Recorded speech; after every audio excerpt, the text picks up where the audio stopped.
जैसा कि आपको पता है 17 को डे बिफोर यस्टरडे सैपुरा बटसर जगह है जहां हमें खबर आई थी कि एक बच्ची बेहोश हालत में पड़ी हुई है। हमने इमीडिएटली टीम SHO खीर भवानी को भेजा था और उसके बाद वहां जाके पता चला कि वो वफात पा चुकी थी, एक डेड बॉडी थी वहां। अकॉर्डिंगली केस रजिस्टर किया गया FIR नंबर 29/2025 पुलिस स्टेशन खीर भवानी और उसमें मैटर की सेंसिटिविटी समझते हुए DSP हेडक्वार्टर अवैध साहब, एडिशनल SP साहब को भी और मैं बाद में खुद गया। हमने एक सिट कॉन्स्टिट्यूट की और उसमें श्रीनगर से हमने फॉरेंसिक्स के एक्सपर्ट्स बुलाए और उनके आने पे उसको सीन ऑफ क्राइम को प्रिजर्व करके डिटेल एग्जामिनेशन किया गया और उसके बाद हमने डेड बॉडी को हॉस्पिटल शिफ्ट किया फॉर पोस्टमार्टम। वहाँ हॉस्पिटल में एक बोर्ड ऑफ डॉक्टर्स कॉन्स्टिट्यूट करके इवन MRI तक करवाया गया सो दैट कि सारे पहलू उसमें हम इनकॉर्पोरेट कर पाए। तो इनिशियल इन्वेस्टिगेशन में वहाँ जो स्टोरी और कुछ स्टेटमेंट्स दी गई कि ये 2 बच्चियां घर से निकली थी, आगे किडनैप अबडक्शन किया गया और उसके बाद आगे इसको मार दिया। लेकिन मजीद इन्वेस्टिगेशन पे पता चला कि ये फैक्ट्स करोबरेट नहीं हो रहे। जिस रोड से, जहां से, जिस लोकेशन से डेड बॉडी मिली है उसके एंड पे जाके अगेन CCTV है और बिगिनिंग में डिसीज्ड के घर में भी CCTV कैमरास लगे हुए हैं। उसका टेक्निकल एग्जामिनेशन करवाया गया और जहां से किडनैपिंग की प्लेस दिखाई गई, अबडक्शन की दिखाई गई थी, उस जगह पे एक बाड़ी दिखाई, एक पैडी फील्ड टाइप उनके अपनी, तो कि यहाँ से निकले थे। उस लड़की ने जो स्टेटमेंट इनिशियल दी थी एल्डर सिस्टर ने, वहाँ मैच बिल्कुल नहीं किया, वो लॉक थी। और फिर हमने सस्टेन इंट्रोगेशन करके पता चला कि बड़ी जो एल्डर गर्ल है उसका भी हमने मेडिकल एग्जामिनेशन उसी समय करवाया था हॉस्पिटल में और उसने जाके अपने कजन के घर में अपने ड्रेस चेंज किए थे जो कि हमने रिकवर किए, जिसपे ब्लड लगा हुआ था, अच्छा खासा ब्लड स्टेन्स थे।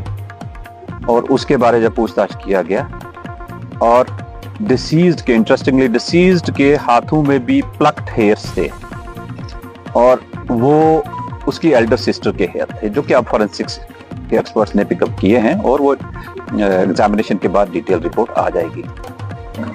आफ्टर दैट इसका इंट्रोगेशन किया गया। इसने काफ़ी घुमाने की कोशिश की बट वो सारी चीज़ें मैच नहीं हुई। एक आध इंडिविजुअल का नाम भी दिया, उसका हमने टावर लोकेशन भी चेक की, वो 2 दिन से यहाँ नहीं था। There after she sustain interrogation के बाद एडमिट किया कि उसने ये अपनी सिस्टर को जब वहाँ अपनी ज़मीन में ले गए थे उसके साथ वाली जगह पे, उससे पहले दिन अपनी मदर के साथ जाते हैं, उसकी घड़ी रह गई थी वहाँ, उसको ढूंढने के लिए वो मिली और छोटी सिस्टर के साथ अल्टरकेशन हुई और फिट ऑफ रेंज में उसमें एक दूसरे को इनने पंचेस मारे। देर आफ्टर एल्डर सिस्टर ने एक वहाँ से रॉड उठा के, वुडन रॉड स्टिक, उसके साथ हमारी वो बेहोश होगी। जब उससे वो डर गई कि इसको ये तुम्हारे बेहोश है या उठ के बताएगी, उसने एक और दोबारा मारा, उसका सर फट गया, उससे वो डेथ हो गई ऑन स्पॉट। फिर उसने वो रॉड वहाँ साइड पे झाड़ में छुपा दी थी जो कि हमने मैजिस्ट्रेट के सामने, फॉरेंसिक्स के सामने उसके डिस्क्लोजर पे जाके रिकवर की और उसके ऊपर ब्लड लगा हुआ है और वो सेम रॉड है जो कि मैच हो रही है। तो इस तरह एक इंसिडेंट जिसमें एक एल्डर सिस्टर इन्वॉल्व है जिसको हमने फॉर्मली अरेस्ट किया है और अरेस्ट के बाद जो हमारी सिट है वो उसको फर्दर इन्वेस्टिगेशन कर रही है और कोर्ट में प्रोड्यूस कर रहे हैं। इसमें हमने किसी भी एविडेंस को किसी भी स्टेज पे इन आइसोलेशन नहीं एग्जामिन किया। इसमें फॉरेंसिक्स एक्सपर्ट श्रीनगर के साथ में, मैजिस्ट्रेट साथ में है, वीडियोग्राफी, फोटोग्राफी हर स्टेज की हो रही है और पेरेंट्स को भी साथ में रखा है। सो इस तरह ये सीक्वेंस ऑफ इवेंट्स को कनेक्ट करके वी विल इंश्योर कि इस केस की जो सच्चाई है वो सबके सामने भी रहे और इन्वेस्टिगेशन अच्छी होके इसमें अक्यूज्ड को सजा मिले। चाहे अक्यूज्ड घर का हो बट एक क्राइम, ग्रूसम क्राइम है तो इसकी सजा मिलनी चाहिए।